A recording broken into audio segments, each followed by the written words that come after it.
톱5 논문들의 저자가 중국에 있는 연구소와 대학에 있는 저자들이 미국의 대학과 연구소를 따라잡았다. 추월하기 시작했다. 공부하는 양이 3분의 1로 줄었대요. 공부를 안 한다는 거예요, 공부를.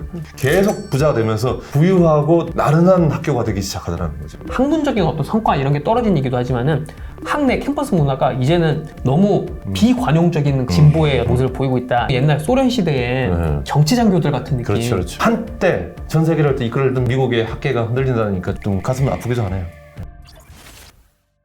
국제 시사문예지 파도입니다. 이번 시간에는 최근에 영국 이코노미스트에서 이런 기사가 나왔어요. 미국 아이비리그 명문대학들이 예전만 못하다. 그래서 이게 지금 무슨 소린가? 그렇죠. 우리가 항상 미국 아이비리그 대학은 세계에서 가장 좋다고 그리고 우리가 꼭 가야 될 그걸로 취급받아 왔었는데 그런데 왜 갑자기 이런 얘기들이 나올 정도가 됐는지 그래서 이번 시간에는 저희가 최근에 소개했던 미국 아이비리그 대학의 위기에 대한 이코노미스트 기사를 주제로 얘기를 나누고자 합니다. 이코노미스트에서 아이비리그 대학의 위기로 꼽는 가장 두드러지는 문제점? 이런 게 뭐였나요? 객관적으로 아이비리그가 옛날 같지 않다고 말하는 게 아이비리그라기보다는 미국의 명문대학이겠죠. 쉽게 말하면 미국의 큰 명문대학인데 가장 큰 팩트를 하나 먼저 체크를 해야 될 것 같아요. 우리가 사회과학이라든지 인문사회과학 같은 경우 미국이면 미국에 관심이 있을 테니까 인용을 많이 할 텐데 자연과학은 그래도 인용이라는 건 국제적이잖아요. 정말 객관적으로 좋은 논문들을 인용할 텐데 미국의 전 세계적으로 주요 저널의 톱5입니다. 톱5 논문들의 저자가 어디에서 근무를 하고 있느냐, 어느 나라의 대학과 연구소에 있느냐를 조사를 해보니까 그전에는 중국에 있는 연구소와 대학에 있는 저자들이 그렇게 많은 좋은 논문을 못 썼는데 갑자기 따라잡기 시작해서 최근에 2020년을 기점으로 해가지고 미국의 대학과 연구소를 따라잡았다. 그리고 추월하기 시작했다. 이런 말이 나왔거든요. 그러니까 이제는 전 세계에서 톱 연구기관은 중국과 미국이 가지고 있는 거죠. 그러니까 옛날 같지 않은 겁니다. 옛날에 같은 경우는 압도적으로 아이비리그 내지 스탠포드라든지 칼텍이라든지 미국의 주요 명문대학이 주요 논문들을 갖다가 계속 생산했다면 이제는 더 이상 그렇지 않다. 위기죠. 이코노미스트 기사에 나오는 차트가 있어요. 그래프를 보면 이게 아주 적나라하게 보입니다. 그러니까 아까 말씀하신 가장 많이 인용된 논문의 그렇죠. 저자가 당시에 있던 위치, 그렇죠. 국적이 아니라 예. 소속된 기관의 위치 이런 걸 봤을 때 2009년부터 시작이 되는데 2009년, 10년 이럴 때는 당연히 미국이 압도적으로 높고 그 다음이 유럽 한 몇 퍼센트 정도 됐던가요? 그러니까 2009년만 해도 40% 이상 미국 연구소 내지 대학이죠. 미국 어떤 연구기관에 소속된 사람이 많이 인용된 게 훨씬 높고 중국은 얼마였죠? 그때 당시에는 중국은 10%, 5% 정도 됐던 것 같아요. 네, 중국 10% 미만의 5% 사이 정도. 2009년 얘기고 네. 이제 시간이 지나면은 아주 두드러지는 게 미국은 쭉 떨어지고 중국은 치고 올라가는 그게 이제 두드러져서 지금 2020년, 21년이 되면은 중국도 한 26% 정도 되고 미국이 한 25%? 이제 이 정도로 돼가지고 이렇게 뒤집힌 양상을 보이고 있는 거죠. 두 나라가 합쳐가지고 거의 50%네요. 그렇죠. 네. 한국은 얼마 정도 될지 갑자기 또 궁금해지네요. 저도 그걸 찾아볼까 했다가 더 슬퍼질 것 같아서 찾아보진 않았습니다. 네, 우리는 의과대학을 가는 나라니까.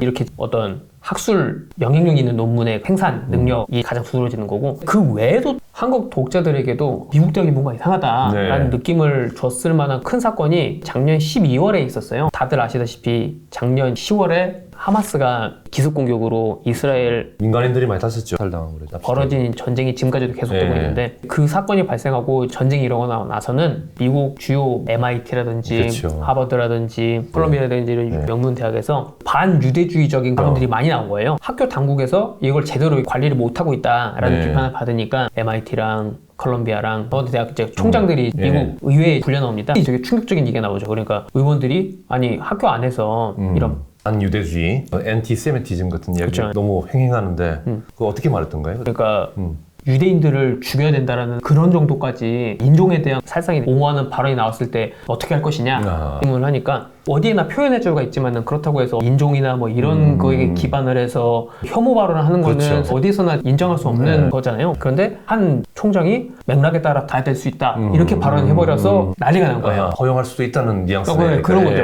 특히 우파 쪽에서는 이것 봐라 좌파들이 자꾸 대학들을 지배하더니 이제는 막 인종에 대한 혐오 발언까지도 용인을 해버리는 지경까지 이르지 않았냐. 진보 쪽에서는 팔레스타인 쪽에 설 가능성이 많잖아요. 지난번에 하마스가 민간인 공격한 것에 대해서 왜 이야기 안 하냐 이러는 거거든요. 무조건 팔레스타인 편 들고 그런 것에 대해서 이야기를 하는 거겠죠. 그래서 그 발언 때문에 엄청나게 비난을 받고 콜롬비아 대학 그 총장이 사임을 했고 좀 있다가 하버드 대학 총장이 하버드 최초의 여성 저 거기다 흑인 흑인이고 네. 그 총장은 그거로 사임을 안 했고 딴 거로 언론에서 공격이 들어갔어요. 표절 문제도로. 네. 표절로 막 공격 들어가니까 나는 표절한 적 없다 하고 나서 근데 왜 자기가 공격받는 이유를 아니까 사임을 했죠. 2명의 명문대학교 총장이 사임을 했던 그런 사건이 있었죠. 그러니까 미국 대학 안에 캠퍼스 문화라든지 이런 거를 잘 모르는 사람들한테는 되게 충격적인 그걸 비춰질 수 그렇죠. 있죠. 그러니까 네. 왜냐면 우리 막연하게 생각할 때 원래 대학은 지성의 어떤 자유롭게 토론하는 네. 거 그것도 다른 인종에 대한 혐오라든지 이런 것들은 용인을 하면 안 된다라는 어떤 거기에서 물론 좀 더 진보적인 성향이라든지 네. 이럴 수는 있겠지만 그런 논의가 되고 있을 거라고 생각을 했는데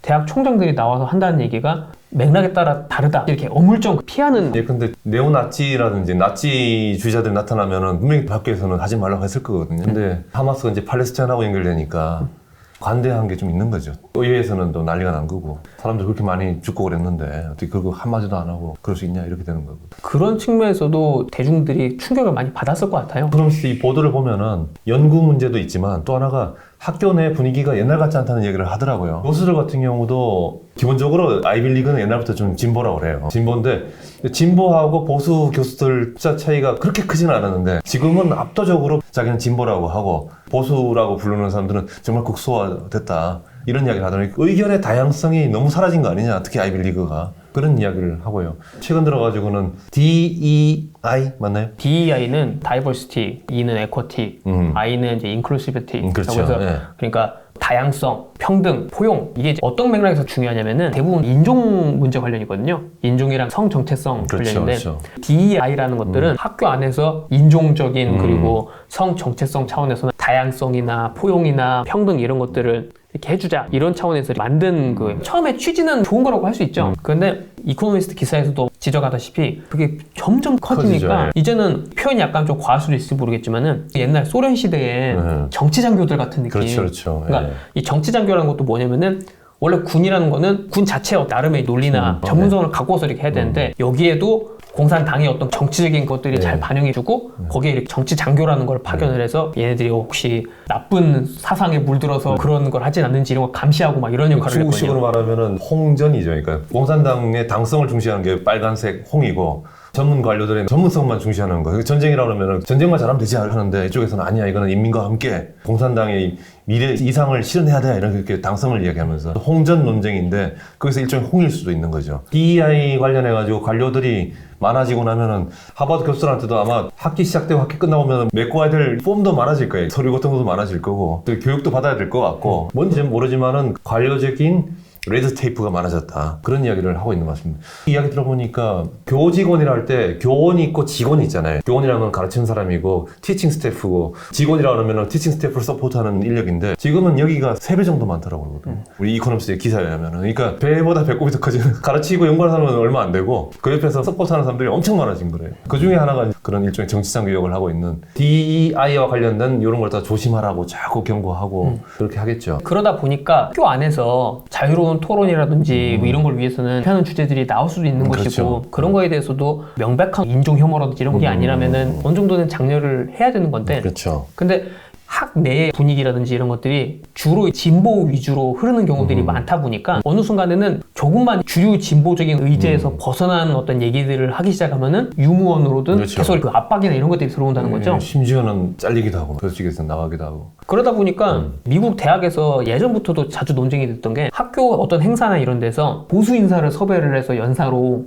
한다고 이러면은 그 사람이 물론 이제 보수 인사긴 하지만은 민주사회에서 받아들일 수 그렇죠. 없는 사람이 아님에도 불구하고 학생들이 네. 상당히 폭력적으로 이렇게 못 오게 그 그렇죠. 집회를 벌이고 네. 기본적으로 너무 진보 성향 그쪽에 잠식이 돼 있다 보니까 학교 안에서도 눈치를 보니까 제대로 제재를 못 하는 거예요. 원래대로라면은 학문의 자유, 자유롭게 발언할 수 있고 논의를 할 수 있는 자유를 보장을 하려면은 자기 의사를 표현하고 그런 사람이 연단에 서서 할 수 있는 자유는 보장을 해줘야 되지 않느냐 이렇게 제지도 하고 그랬는데 그러지 못하는 거죠. 그러다 보니까 최근 들어서는 그거에 대한 반작용들도 계속 나타나는 거예요. 극단적으로 나타나는 사례이긴 하지만은 미국에서는 진보적인 대학이랑 전쟁을 벌이고 있는 산티스 주지사 같은 사람이 대표적이거든요. 이 사람은 나오자마자 딱 타겟을 정한 게 진보 성향 학교나 플로리다 대학이죠. 플로리다 주지사로서 플로리다의 진보적인 대학 주류 학교들이나 이런 데서 DEI 관련된 일자리라든지 부서라든지 지원을 끊고 예산 끊고 폐쇄시켜버리고 이런 식으로 해서 물론 비판도 많이 받고 있고 또 과격한 건 사실이지만은 또 일각에서는 환영을 받기도 했거든요. 그렇기 때문에 한동안 드산티스가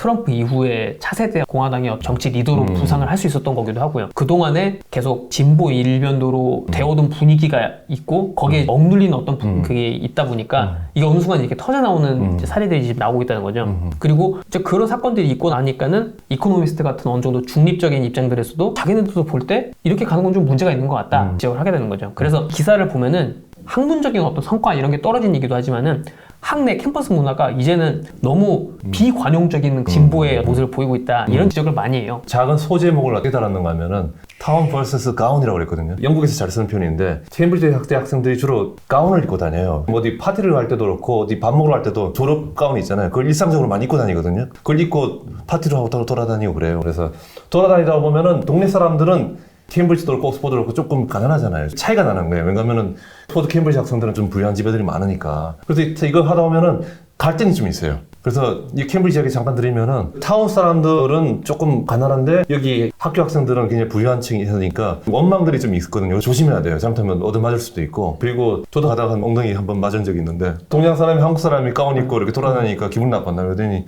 술 취한 젊은 친구들이 저 엉덩이를 빵 차고 하더라고요. 그래서 내가 싸울까 하다가 상대방이 너무 세 보여가지고 참았어요 제가. 여튼 간에 그걸 타운 vs 가운이라고 그래요. 그래서 캠브리지 같은 경우는 1년에 이 원한을 한번 풀려고 복싱 게임을 해줘요. 그래서 대표를 뽑아가지고 싸우는데 반드시 져줘야 돼요. 캠브리지 학생이 이기고 나면 반란이 일어난다고 그러더라고요. 이 제목도 똑같이 타운 vs 가운이라고 하더라고요. 무슨 말인가 하면은 미국의 타운, 그러니까 미국의 일반 시민사회하고 가운을 입고 다니는 명문대학교 학생들 간에 괴리가 생겨버린 거예요. 따로 놀기 시작한 거예요. 서로 안 맞고. 그러니까 미국의 아이비리그는 지금 미국의 일반 시민들하고 좀 따로 놀고 있다. 이런 얘기하는 거거든요. 저도 가운이라는 단어를 보긴 했지만은 거기에 그런 의미가 있는 줄은 몰랐어요. 그게 바로 졸업 가운이에요. 혹시 가운 입으신 거 사진 있나요? 나중에 보여드릴게요. 우리는 저녁 먹을 때도 가운을 입고 밥을 먹고 그러거든요. 예. 그리고 나중에 졸업 시험 같은 거 볼 때 기말 시험 할 때도 가운 입고 시험 봐야 되고요. 또 하나 문제가 뭐냐면 하버드를 포함한 미국의 명문대학교들이 돈이 엄청 많다는 거예요. 옛날에는 미국의 명문 50개 대학하고 나머지 대학하고 비교를 해보면은 학교 가지고 있는 기본적인 펀딩 돈이 있잖아요. 재산 차이가 크지 않았는데 몇 가지 이유 때문에 일단 재산 차이가 커졌다는데 첫 번째는 20세기 후반부로 들어가가지고 명문대학교에서는 공격적인 투자를 들어갔다는 거예요. 자산 투자를. 그리고 일반 다른 학교들 같은 경우는 보수적으로 관리를 했고 쉽게 말하면은 금을 하고 있었던 거고 여기는 주식 투자 들어가고 부동산 투자 들어가면서 투자가 성공적으로 했다는 거예요. 공부 잘하는 사람들이니까 잘하겠죠. 그래서 돈을 많이 벌어가지고 쫙 벌어져 버린 거예요. 그래서 굉장히 돈이 많아졌다. 두 번째는 인터넷 되고 교통도 좋아지고 그랬잖아요. 그러니까 옛날 같은 경우는 네바다주에 공부 잘하는 학생들 같은 경우는 부모님 떠나가지고 멀리 가기 너무 싫은 거예요. 그러니까 그 네바다에서 가장 좋은 학교에 가는 경우가 많았다. 그런데 이제는 비행기 값도 싸지고 인터넷 되니까 하버드 아니면은 프린스턴 가가지고 부모님 보고 싶으면은 온라인으로 화상 통신하면 되는 거고 또 비행기 값 싸지니까 방학 때 되면 비행기 타고 들어오면 되잖아요. 그렇게 되다 보니까 전 세계 수많은 학생들이 미국의 아이비리그라든지 명문대학으로 쭉 몰려들더라. 그리고 이 최고 우수 학생들이 몰려들고 나니까 이 친구들은 또 나가가지고 돈을 많이 벌잖아요. 많이 버니까 또 자기 목요라고 또 기부들 많이 하고 그래서 일종의 선수단이 일어나 버리는 거예요. 그래서 계속 부자가 되면서 부유하고 나른한 학교가 되기 시작하더라는 거죠. 그리고 이 학교들이 지금 공부를 얼마나 안 하냐를 하는데 저도 이거 보면 좀 약간 놀랐는데 60년대하고 지금 비교해보면은 미국의 아이비리그의 학생들이 공부하는 양이 3분의 1로 줄었대요. 공부를 안 한다는 거예요. 지금 공부를 안 하고 다들 뭐 클럽 활동하는지 모르겠어요. 그렇게 하는 문제가 있다. 그리고 또 하나 문제가 학비가 또 너무 비싸졌다. 그러니까 쉽게 말하면은 부유한 집 아이들이 오는 가능성이 많다는 거죠. 그래서 학비가 지금 하버드 학부생을 보니까 1년에 약 한 1억 정도 든대요. 그러니까 튜이션 납입금 들어가고 또 생활비가 있잖아요. 다 합치고 나면은 매년 1억 정도. 그러니까 4년 학교 다니면 한 4억 정도 돈이 드는 거예요. 우리나라 명문 사립학교들도 좀 비싸잖아요. 한국에 2,000 내지 2,500 들 것 같아요. 생활비 다 합치고 책가까지 다 합치면은. 그리고 제가 경험해봤을 때 케임브리지 대학교가 보면은 영국 같은 경우 한 5,000 정도 드는 것 같아요. 그러니까 영국 같은 경우는 국내 학생들한테는 납입금이 싸요. 한국 사립보다 쌀 거예요. 그다음에 EU 출신들한테 그 당시 EU 멤버였기 때문에 조금 더 비싸게 받고 그리고 우리처럼 무관한 나라한테는 많이 받는데 그래도 1년에 한 5천만 원 정도 있으면 생활이 되는데 거기에 2배죠. 그러니까 한국 명문 사립학교의 2배가 영국의 케임브리지 옥스퍼드, 거기에 2배가 하버드 프린스턴 되는 거죠. 그러니까 많이 비싸죠. 그리고 또 하나 뭐 문제가 뭔가면은 아직도 하버드 등의 명문 학교는 레거시라는 게 있어요. 나중에 하버드 같은 데 이렇게 원서를 쓰다 보면은 마지막 부분에 나와요. 마지막 부분에 보면은 혹시 당신 가까운 친척 부모님 중에 할머니 할아버지 이 정도 가까운 친척 중에 우리 학교 하버드 프린스턴 나온 사람이 있느냐? 있다면은 이름이 뭐고 무슨 과에 몇 학번이니까 쓰라 그래. 졸업 연도까지 쓰라 그래. 그걸 써가지고 같은 동문이면은 그런 난이 있다는 자체가 생각해주겠다는 거 아니겠어요? 고려해주겠다는 거. 그런 집은 좋을 거 아니에요. 그런 집 아이들이 조금 더 미국 대학 들어가기 쉽죠. 그 미국은 아직까지도 레거시가 있어요. 미국도 한때는 성적을 가지고 많이 했나 봐요. 그러니까 성적 위주 우수학생을 뽑겠다고 그랬더니만 문제가 뭐였냐면 한때 1930년대, 40년대 이럴 때였는데 뽑으려고 했더니만 유태인 학생들, 가난한 유태인들이 너무 많이 들어오는 거예요. 공부를 잘하니까. 그때부터 뭘 따지기 시작했냐면 성적만 보면 안 되고 그 사람의 신원 서판을 다 봐야 되지 않느냐. 그 사람 품성이라든지 운동도 잘하는지 이렇게 해서 그 사람들이 미합중국의 엘리트가 되는 거지. 이렇게 하면서 유태인 숫자를 줄이기 위해서 그다음부터는 또 추천제가 들어가는 거다. 미국 같은 경우는 추천서 되게 중요하잖아요. 그런 것 때문에 미국의 아이비리그 같은 경우는 추천 제도를 통해 가지고도 집안 좋은 학생들이 들어가는 그런 문제가 있다. 그러니까 약간 나른해질 수는 있죠. 경쟁이 좀 약하니까. 그러니까 선발이나 과정에서 능력주의보다는 다른 것들을 많이 하게 되면서 그게 좀 큰 것 같네요. 비교를 해보면은 영국의 옥스퍼드나 케임브리지는 추천보다는 시험이거든요. A-레벨이라 가지고 우리 수능 시험 같은데 진짜 치열하게 시험들을 보고 옥스퍼드 대학교는 보적이니까 교수들하고 인터뷰를 하려고 그랬어요. 그런데 당시 토니 블레어 같은 경우는 좌파 정부니까 케임브리지는 미리 이제 말을 잘 듣고 없앴는데 인터뷰를 없앴어요. 토니 블레어도 옥스퍼드 출신이거든요. 빨리 인터뷰 없애라. 인터뷰를 하게 되면은 말투만 들어봐 계층을 알 수 있잖아요. 하지 말라고 그랬는데도 옥스퍼드는 고집을 하고 그랬죠. 그럼에도 불구하고 영국은 굉장히 능력주의가 강해요. 박사 논문 이런 거 할 때도 미국 같은 경우는 교수하고 관계가 굉장히 중요해요. 근데 영국은 박사 논문 이런 거 평가할 때는 꼭 바깥의 제3자들이 들어와가지고 평가를 해야 돼요. 그러니까 완전히 무관한 사람들이 와가지고 평가를 하거든요. 그런 것들도 그렇고. 그러니까 영국은 19세기에 관료제가 팽창되고 제국주의 하면서 거대한 관료제의 효율성을 위해 가지고 조금 더 실력주의적으로 옮겨간 게 아닌가. 영국 케임브리지 학생들 옆에서 보면은 공부량이 일단 많죠. 기사의 수도 보면은 옛날에는 해외에 유학을 가는 학생들의 한 60%가 미국으로 갔었는데 네. 지금은 그 비율이 한 40% 정도까지 예, 줄었다고 그래요. 예. 특히 중국의 경우는 중국에 그런 뛰어난 학생들이 유학을 할 때 물론 여전히 미국에 지원을 많이 하지만은 이제 일종의 백업으로서 그렇죠. 싱가포르라든지 영국 같은 그쪽에 원서를 보낸 일이 더 많아졌다고 합니다. 네. 그리고 아마 트럼프 집권 이후로 미국의 첨단 과학 기술 이런 것들이 빠져나갈까봐 중국 유학생들 제한하기 시작했잖아요. 제한하니까 더더욱 아마 빠져나갔을 거예요. 베이징 대학이라든지 칭화대 명문 대학생들 있잖아요. 그 학생들이 어느 순간부터는 난양 공과대학이 이제 싱가포르의 MIT 내지 칼텍 같은 데인데 칭화대학교 학생들 이야기 들어보니까 난양 공과대학으로 지원해서 가는 경우가 많더라고요. 그래서 싱가포르 쪽으로 가는 친구들이 많구나 이런 생각을 했는데 역시 이 통계도 잡히네요. 그러니까 미국의 딜레마 같아요. 받아들이자니 무섭고 뭔가 혹시 기술을 가지고 돌아갈까봐 또 안 받자니 연구를 하려면 서로 뭐 경쟁을 하고 자극을 줘야 되는데 우수한 사람들끼리 또 자극은 떨어지는 거죠. 그런 사람 쭉 빠져버리면은 그런 문제에서 지금 미국 또 고민은 고민일 것 같습니다. 그래서 이코노미스트에서 지적하는 미국 학교의 문제점 중에서 교수들의 정치 성향이나 이런 데서도 그렇죠. 중도나 우파 네. 이쪽 성향들은 많이 줄어든 반면에 극좌 성향의 교수들이 많이 늘었다는 그런 것들이 이것 자체가 직접적으로 어떤 학문의 수준이라든지 교육의 수준에 영향을 미치지는 않겠지만은 대학에서도 다양성이라든지 이런 걸 중시하는 까닭은 다양성이 보장이 그렇죠. 돼야 네. 어느 정도 학문적으로도 더 발달을 할 수가 있다는 거잖아요. 네, 논쟁이 있어야죠. 그리고 마지막으로 이코노미스트가 미국의 명문대학에 구조적인 문제가 뭐가 있고 그걸 어떻게 고치면 되겠냐를 조언하는 게 하나 있어요. 미국의 트러스티 보드라면 우리 사회 같은 거잖아요. 최종적으로 학교를 책임지는 건데 이 이사회가 최근 들어가지고 확대가 되면서 회사로 말하면 사회이사 같은 거예요. 명망가들 돈 많은 사람들을 많이 집어넣었어요. 쉽게 말하면 학교에 내 인사이더가 있을 거 아니에요. 인사들이 있을 텐데 인사들의 사내이사겠죠. 사내이사들은 나름대로 자기들 방침을 다 정해놨어요. 근데 사회이사들 학교 바깥에 있는 이사들 갖다가 돈 많고 부자들 붙여놓고 나서는 겉돌게 만들겠죠. 내부 잘 모르게 만들고. 그래서 그 사람들이 불평하는 경우 하면은 명문대학교 이사 해가지고 가긴 가는데 첫 번째 내가 하는 역할이라고는 돈 내는 거랑 돈 낼 때마다 열심히 부르더라. 두 번째는 학교가 다른 라이벌 학교하고 미식축구 경기 같은 거 하면 와가지고 응원하라고 뭐 이런 거 말고 내가 특별하게 하는 게 없다 이렇게 말을 하거든요. 이코노미스트께 예리하게 지적하는 건데 그럼 이 사람들은 하는 게 없는데 왜 가요? 가는 이유가 하나 있다는 거예요. 이사에 참여하면은 자기 손자라든지 자기 아들이라든지 입학할 때 도와줄 수 있는 거예요. 그래서 미국에서는 돈 많아가지고 명문대학교 이사에 있는 할아버지라든지 이렇게 있으면은 손자나 아이들이 지원을 할 때 팔은 안쪽으로 굽겠죠. 그래서 학교 쪽에서 도와줘가지고 입학이 조금 더 수월해진다. 이거라고 이코노미스트는 비판을 했거든요. 그러니까 이사회를 갖다가 현실화시켜야 된다. 그래서 진짜 이사회가 일하는 이사회를 만들어야지 이렇게 몇 명의 관료화된 소수 이사가 모든 걸 다 끌고 가고 나머지는 밖에서는 와가지고 돈이나 내고 그런 역할을 주면 안 된다 이런 얘기를 하더라고요. 자, 오늘은 저희가 미국의 세계적인 명문대학들이죠. 아이빌리그뿐만이 아니고 서부에 이제 스탠포드 같은 아니면 칼텍 같은 또 그런 명문대학도 있죠. 남부에도 또 듀크 대학이라든지 그런 좋은 명문대학이 있는데 이코노미스트는 정확하게 표현을 했습니다. 여기에 생산성이 떨어졌다고 말하는 게 아니고 지금 다른 데에서 치고 올라오는 데가 많다. 특히 중국 같은 경우가 경쟁력이 강해지면서 미국의 지적인 독점을 위협하고 있더라 정도 이야기를 하는 거지 미국 자체가 완전히 약해진 건 아니다. 그런 이야기를 하는데 그런 점에서 이제는 전 세계 학계가 미국 학계, 중국 학계 또 유럽도 있잖아요. 그 다음에 동아시아 같은 경우는 한국도 있고 일본도 있겠죠. 그랬는데 이 많은 데가 지금 경쟁이 굉장히 격화되고 있다? 싸우고 있다? 저는 이걸 보면서 미국이라고 하는 세계적인 명문대학들이 많은 나라인데 어떻게 해서 명문대학이 됐는지 거꾸로 이런 나라가 명문대학으로서의 세계적인 좀 헤게모니라고 할까? 패권 같은 게 어떻게 하면 미끄러지고 있는지 이런 것에서 우리 한국의 대학들도 타단지석으로 보시면서 우리가 어떻게 하면은 더 학생들이 공부를 하고 어떻게 하면은 정말 자유롭게 창의적으로 서로 논의를 해야 될 건지 우리가 좀 생각해야 될 것 같고 제가 최근에 멋진 표현을 봤는데 우리 대학을 이렇게 표현하더라고요. 대학을 갔다가 정말 어린아이처럼 천진난만한